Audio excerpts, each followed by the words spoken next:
எரேமியா 30வது அதிகாரம் 18வது வசனம் இப்படியாக சொல்கிறது.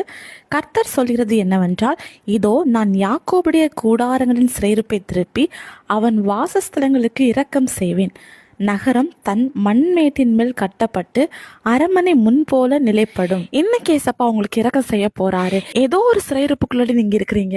கடன்ங்கிற சிறையிருப்பு, வியாதிங்கிற சிறையிருப்பு, இன்னும் வேலை இல்லைங்கிற சிறையிருப்பு, இன்னும் ஆசீர்வாதம் இல்லாதது நிமித்தம் அவமானம், நிந்த வேதனைக்குள்ளாடி நீங்க இருக்கலாம். இப்படிப்பட்ட சிறையிருப்புகள் மத்தியில நீங்க ஆண்டவரை நோக்கி கூப்பிடுற சத்தம் அவருக்கு கேக்குது. அது மட்டும் இல்ல, நீங்க சில இடங்கள்ல இருந்து பிடுங்கப்பட்டு போயிருக்கீங்க.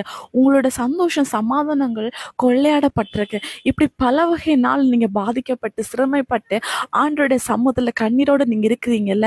உங்களை பார்த்தா ஏசப்பா சொல்றாங்க, உங்களுக்காக இனி ஆண்டவர் வாதாட போறாரு, உங்களுக்காக ஆண்டவர் இரக்கம் செய்ய போறாரு. இவ்வளவு நாள் நீங்க துக்க முகத்துடன் இருந்திருக்கலாம். ஆனா ஆண்டவர் உங்க வாழ்க்கையில இரக்கம் செய்யும் போது நீங்க இடிக்கப்பட்ட ஸ்தானங்கள்லயும், நீங்க பிடுங்கப்பட்ட ஸ்தானங்கள்லயும், சிறையிருப்பு அனுபவித்த ஒவ்வொரு இடங்கள்லயும் ஆண்டவர் உங்க தலையை நிமிர பண்ண போறாரு. ஆண்டவர் நிமிர பண்ணும்போது உங்க வாழ்க்கையில ஒரு சந்தோஷ சமாதானம் உண்டாக போகுது. ஆடல் பாடல் சத்தம் கேட்கப்பட போகுது. உங்க வாழ்க்கையில ஆண்டவர் பெரிய காரியங்களை செய்ய போறாரு. காரியங்களை மாறுதலா ஆண்டவர் முடிய பண்ணுவாரு. அவருடைய இரக்கத்துக்காக நீங்க இவ்வளவு நாள் கெஞ்சிட்டு இருக்கிறத ஆண்டவர் பார்த்து உங்களுக்கு இன்னைக்கு இறங்க போறாரு. விசுவாசிங்க, அற்புதங்கள் எதிர்பாருங்க. இயேசு கிறிஸ்துவின் நாமத்தில் ஆமேன்.